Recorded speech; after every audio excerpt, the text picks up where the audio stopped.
Hai, Soulmate Blogger. Ketemu dengan Igna dan dengan saya, Eta. Kita hari ini akan membahas sesuatu yang sesuai dengan pengalaman kami berdua, karena kami berdua adalah orang-orang yang keras ternyata. Oh, by the way, Tante Rosa lagi sibuk banget kayaknya, makanya beliau nggak bikin videonya. Cuman next video, beliau akan ada lagi buat kita. Nah, jadi ternyata kita suatu kali ngerumpi Igna sama saya, terus kita menemukan bahwa kami berdua tuh adalah orang yang perasa, dan kalau emosi, maksudnya merasakan emosi tuh intens gitu ya, Naya. Jadi kadang-kadang emosi yang intens itu bisa mengganggu aktivitas kami sehari-hari. Kalau Igna bisa nggak mau belajar, tiba-tiba, aduh kenapa sih perasaan ini tuh banyak banget gitu ya, itulah. Nah, kalau salah satu contohnya, kalau saya nih, gini di kantor tuh kan pernah ya, jadi aku tuh kan punya sahabat di kantor. Nah ini ibu-ibu nih ceritanya, iya ibu-ibu, dia udah ibu-ibu. Nah kita sahabatan, sering ngobrol, terus habis itu suatu kali di perusahaan itu ada orang datang gitu. Dia bukan ibu-ibu sih. Ya maksudnya belum punya anak gitu, waktu itu kan saya juga belum punya anak, jadi sama ibu-ibu juga gitu datang, tapi dia tuh orangnya supel banget, jadi gampang bergaul sama orang gitu loh. Nah terus aku sering ngeliatin sahabatku itu mulai ngobrol sama orang baru ini, deket gitu, terus ketawa-ketawa, giggling gitu. Aku tuh jadi cemas, kayak merasanya tuh kayak diselingkuhin sama sahabat, kayak aduh dia tuh udah gak bakalan jadi sahabat gue lagi gitu. Lebay banget, lebay jadinya.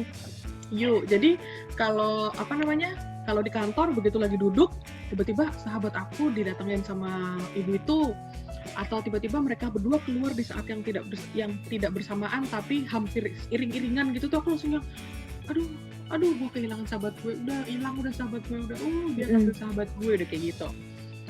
Akhirnya gara-gara itu tuh anxious berlebihan, gak bisa kerja, marah, udah semuanya lah. Pokoknya tuh cepet banget ya namanya kepala, itu karena perasaan itu ada ngaduk-ngaduk, deg gitu.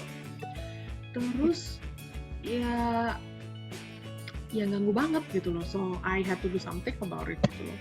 Cuman ya it was not easy ya, gak gampang, tapi ya tetap aja, maksudnya harus dilakuin kan gitu loh. Kalau kamu dulu pernah ada nggak situasi yang kira-kira kayak gitu, yang banyak gitu perasaannya keaduk-aduk sampai kamu nggak bisa mikir gitu? Sering sih sebenarnya, kayak kalau aku sih ya lebih kayak mood-moodan juga, aku tuh mood swingan banget, dan kayak aku sering ya kalau misalkan aku lagi nggak mood gitu, atau lagi ngedown, lagi capek, abis banyak aktivitas, lagi banyak pulangan, banyak tugas. Kalau misalkan aku lagi ngerjain sesuatu itu, terus aku dalam kondisi yang kurang baik, aku disenggol dikit tuh aku bisa kayak marah banget gitu loh. Aku jadi yang kayak emosi kayak ya bener gitu ya, gitulah istilah kasarnya ya. Nah itu dia, makanya kadang aku juga suka capek, kok gitu doang kok lu marah gitu, padahal sebenarnya kalau dipikir-pikir lagi kayak itu bukanlah suatu hal yang harus dipermasalahkan, kayak bisa ngomong baik-baik, gak perlu marah-marah ya, tapi kan yang namanya perasaan kan kita juga nggak ada yang tahu ya. Dasarnya udah marah, jadi begitu disenggol dikit makin marah lagi gitu kan. Iya. Apalagi kondisinya capek. Ya, mari. Itu kan biasanya tuh kayak istilahnya gini, ya apaan sih disenggol, cuman gua bersin aja lu marah gitu kan. Padahal kan kitanya udah sampai sini ya kan, terus ada orang bersin sensitif banget jadinya. Jadi cuman gara-gara orang what gitu terus langsung kitanya langsung apaan sih lo gitu. Padahal biasa aja. Cuman ya iya sih rasanya kayak gitu. Aku tuh sampai itu loh, ya emang ini cuman kayak first aid ya, belum tentu terus masalahnya tuntas gitu, bukan, tapi ya lumayan cukup lah untuk membantu. Kebetulan waktu dulu aku lakuin itu walaupun nggak 100% maksudnya ya cukup untuk memperbaiki sebuah hubungan basically gitu. Jadi aku tuh ngerasain ya, maksudnya kok si mbak baru ini kok ngeselin sih gitu loh, kok dia kayaknya orangnya songong banget sih, kayaknya orangnya kebanyakan gaya deh, kayaknya orangnya gini, macam-macam lah gitu loh pikirannya. Terus aku mikir gitu, sebenarnya bener nggak sih dia kebanyakan gaya? Kan gini ya, ngerasa nggak enak setiap saat. Waktu itu kebetulan yang saya alami gitu ya, maksudnya merasa nggak enak setiap saat, padahal kita kan setiap hari, aku setiap hari harus ke kantor kan. Tapi setiap kali ke kantor perasaannya kayak begitu gitu loh, nggak enjoy sama sekali. Padahal bukan masalah pekerjaan gitu loh. Jadi it's not actually worth to fuss about gitu loh. Jadi aku lihat kenapa kok bisa kayak gitu. Terus ternyata aku ngerasa, ini si ibu-ibu ini banyak gaya yang baru. Sosok ramah-ramah gitu lagi dianya sama aku. Ya apaan sih? Jadi kesannya kalau dia datang ke aku terus bilang gini, halo Mbak Eta, apa kabar? Terus aku tuh langsung nerjemahinnya, tau nggak? Mbak Eta sahabatnya buat aku ya, gitu loh, rasanya tuh kayak gitu. Kesel. Iya. Ya kan, jadi apa yang dia omong sama apa yang aku dengar tuh beda. Nah, jadi waktu itu aku ngeliat, aku benci banget sama dia. Apa bener sih dia kebanyakan gaya? Satu hari dong gue awasin gayanya dia, ternyata dia biasa aja, nggak kebanyakan gaya. Banyakan gaya juga gue.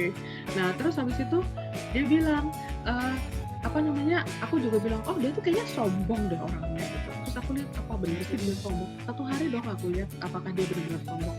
Ternyata enggak, dia biasa aja, berarti kan perasaan aku ya. Aku tidak menemukan fakta yang bisa, nah tuh kan sombong, nggak bisa. Nggak terbukti. Orangnya emang bukan orang yang rendah hati dan low profile, bukan. Dia emang orangnya wah gitu, emang kayak gitu. Tapi salahkah itu gitu? Enggak salah gitu loh. Nah, terus akhirnya saya baru sadar bahwa saya tuh iri sama dia gitu. Nah, jadi at the back of my mind saya itu iri. Nah, udah gitu terus pada saat itu saya akhirnya aku mencoba untuk supaya bisa mengakui gitu. Pertama kan at the back of my mind aku merasa kayak bener gak sih aku iri. Malu banget tau gak sih mengakui diri sendiri ya, bahwa diri sendiri tuh iri, itu malu banget, tensin banget. Padahal di ruangan itu pada saat itu cuma ada saya gitu, tapi malu banget. Terus akhirnya kayak ada bagian dari diriku sendiri. Itu kan, jadi itu kalau metode yang aku pakai waktu itu kebetulan self talk. Jadi diriku sendiri tuh bilang, udah ngaku aja, lo iri kan? Aku iri kan lo gitu. Terus saya tuh bilang, enggak, gue nggak iri, gue biasa aja. Masa iri kan lo iri kan? Gitu. Coba selama ini lo ngeliatin dia nggak ada salah kan? Sebenarnya lo aja yang iri kan? Enggak, gue enggak gitu, kayak gitu tuh lah. Jadi tuh bego banget. Tapi itu adalah caraku cope up with myself. Dan terus akhirnya aku bilang, ya oke, you're right, aku iri gitu. Aku emang iri sama dia karena dia itu kok banyak ya temennya, kok dia banyak cepat berteman sama orang, sedangkan aku enggak gitu kan.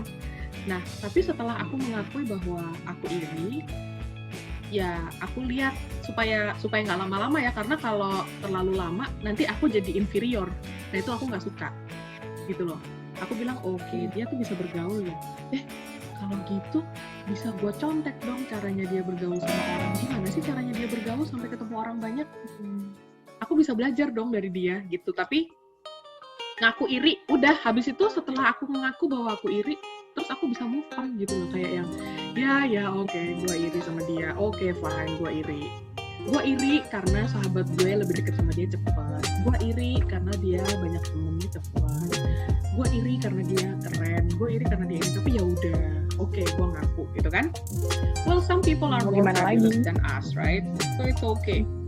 Nah terus habis itu aku nanya gitu sama diriku sendiri, yang penting sekarang apa? Yang paling penting buat aku apa? Apakah penting buat aku untuk mencari teman banyak dan segera seperti dia? Enggak. Yang paling mengganggu pikiran tuh sebenarnya apa sih? Apakah karena dia banyak bergaul? Apakah karena dia supel orangnya? Apakah karena dia ceria? Apakah itu jadi masalah buat saya?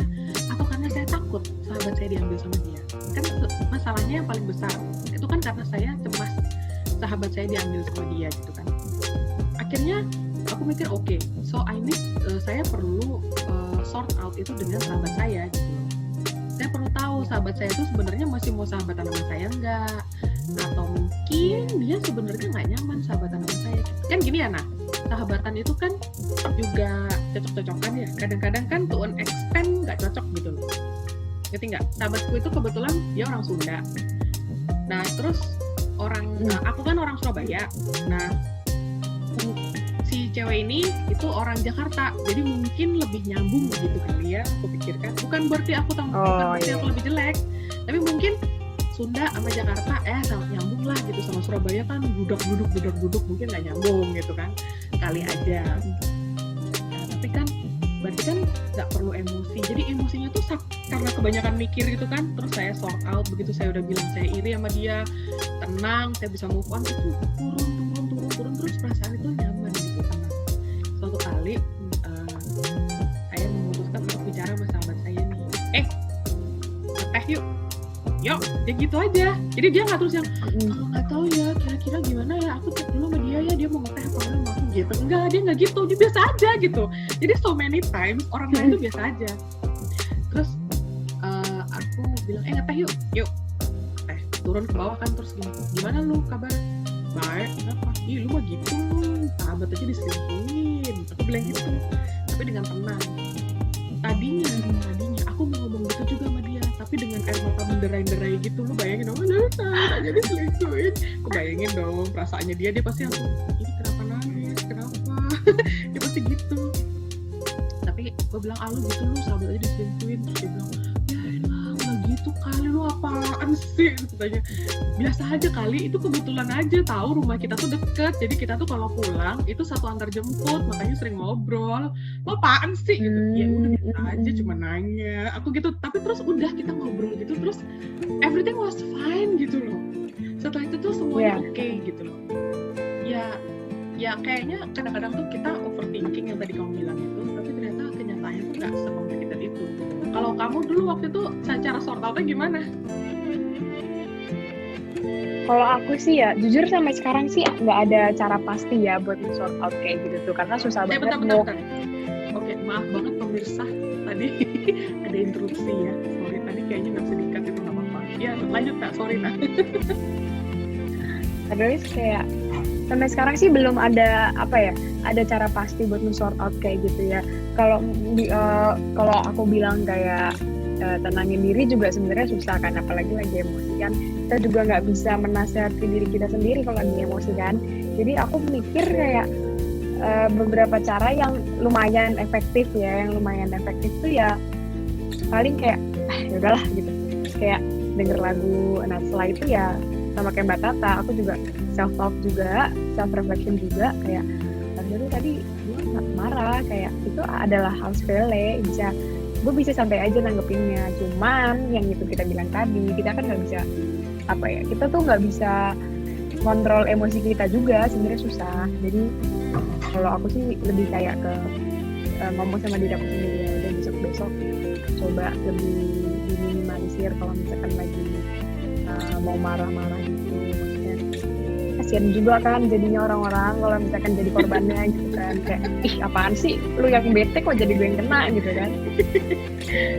Iya benar. Itu kamu kalau dengerin lagu biasanya kayak apa sih, maksudnya apakah disesuaikan? Misalnya gue mau dengerin grunge, gue mau dengerin like rock, atau gue mau dengerin yang melo kayak gitu. Ada nggak apa ada satu lagu yang always works gitu?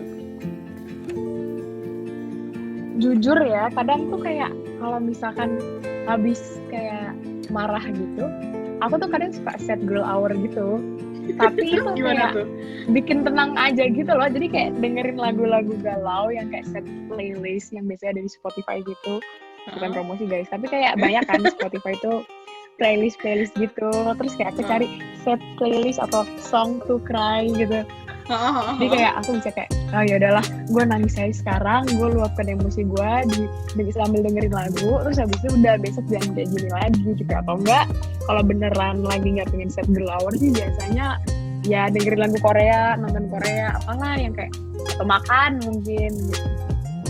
Jadi sampai sekarang sih sebenarnya belum ada cara yang bener-bener 100% efektif ya di aku yang kayak bener-bener bisa udah gitu. Jadi kayak ya ada cara yang meminimalisir, tapi kalau yang bener-bener buat kayak stopin gitu masih mencari-cari lah ya.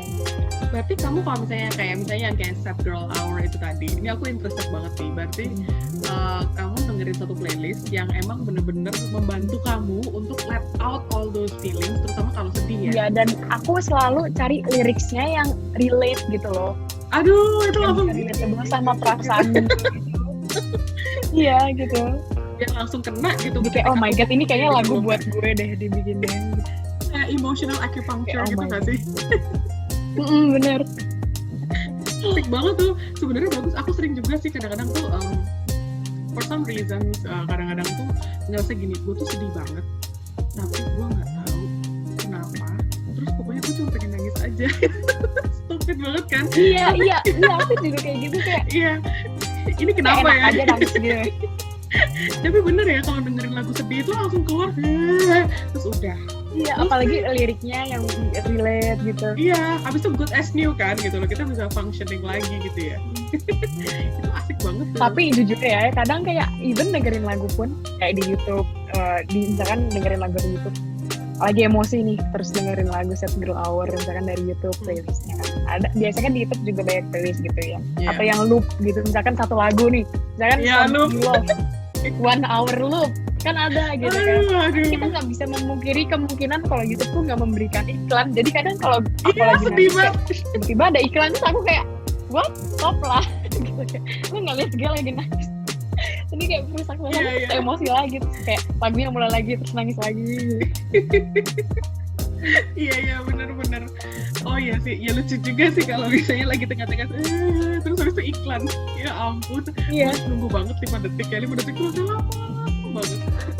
Dan ternyata yang kayak gitu tuh bukan kaum kayak kita doang. Beberapa waktu lalu tuh aku lihat di TikTok kan nggak semua orang pakai Spotify Premium ya. Kalau Premium kan bedanya dia nggak pakai iklan kan. Iya. Nah, sedangkan banyak juga orang yang kayak ngapain sih Premium ya, kayak ya udah dengerin aja karena dengerin lagu mungkin bagi mereka bukan sebuah keharusan, kayak ya udah gue cuma dengerin lagu, gue dengerin aja tapi nggak harus beli yang VIP atau yang Premium. Terus beberapa hari lalu di For You page-nya TikTok itu keluar mbak-mbak yang isi suara iklannya Spotify. Terus ternyata banyak yang komen kayak, oh ini mbak yang ganggu saya waktu saya lagi nangis dengerin lagu ya gitu. Dia lagi jadi kayak, mbak stop dong, jangan kayak gitu mbak, nggak tahu saya lagi sedih, lagi jamming into sad songs, terus tiba-tiba ada suara mbak gitu. Ya ngebetein banget nih, apaan sih, diem mana apa? Ya elah, oh ternyata itu ya, berarti sebenarnya yang dengerin kayak gitu bukan cuma kita doang ya, berarti maksudnya like a lot of people do the same thing ya. Banyak juga yang pakai cara gitu ya. tuh. Kayaknya asik sih, kayaknya asik banget. Ya, it's actually very effective lah ya, efektif lah buat menangani permasalahannya. Jadi daripada kita nanti kalau misalnya sedih lagi pengen nangis for some reason, terus kita tahu misalnya gue tahu seharusnya gue nggak nangis tapi gue sedih aja gitu. Jadi ya udah pengennya kan ditangisin. Soalnya daripada nanti sambil ngelapin meja terus air mata berlinang, ngatur buku air mata berlinang, kan repot gitu ternyata. Kamu tahu nggak? Jadi mending dikeluarin sekali. Iya, gitu. mending dikeluarin sekali terus udah. Jadi air mata tuh kan basically garam ya, gitu loh. Terus kalau nempel terus itu lama-lama iritasi Jadi mendingan dikeluarin langsung, terus kita cuci muka bersih pakai moisturizer, terus udah dia melakukan kegiatan yang lain. Iya, soalnya kan juga banyak kan kalau misalkan orang lagi sedih tuh, terus kayak orang ngasih tanggapan kayak ya udah nggak apa-apa nangisin aja sekarang, besok jangan lagi, jangan berlarut terlalu lama dalam kesedihan tuh gitu. Ya itu bener juga sih, daripada mending lu nangis 3 jam, 5 jam tuh terserah, tapi besok udah gitu. Ya sama kayak orang kalau lagi seneng ya, kamu tahu nggak nih ya, misalnya di film-film itu ya ada lagi seneng gitu terus dia biasa aja, terus dia masuk ke suatu ruangan terus dia gitu tuh loh, tahu kan? Iya.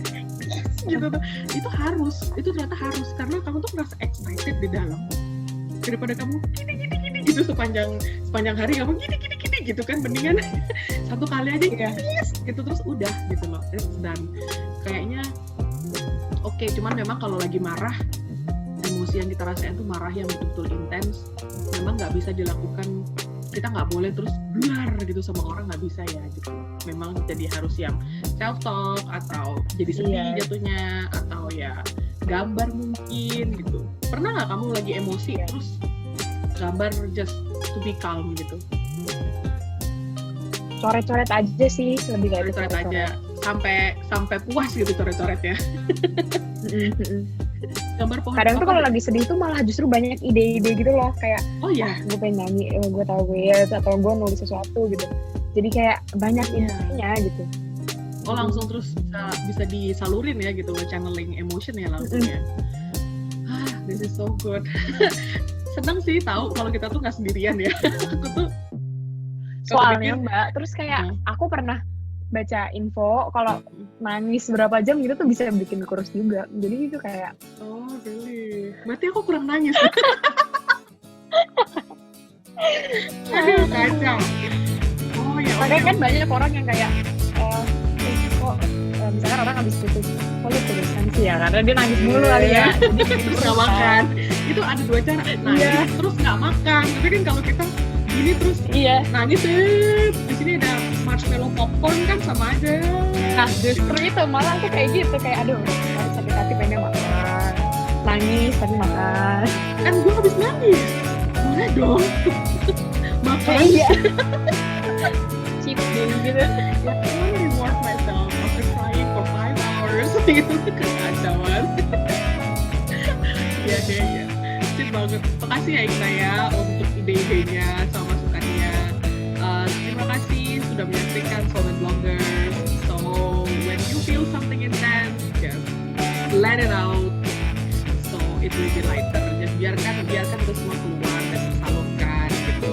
Asal kita nggak nyakitin orang gitu aja. Just do it dan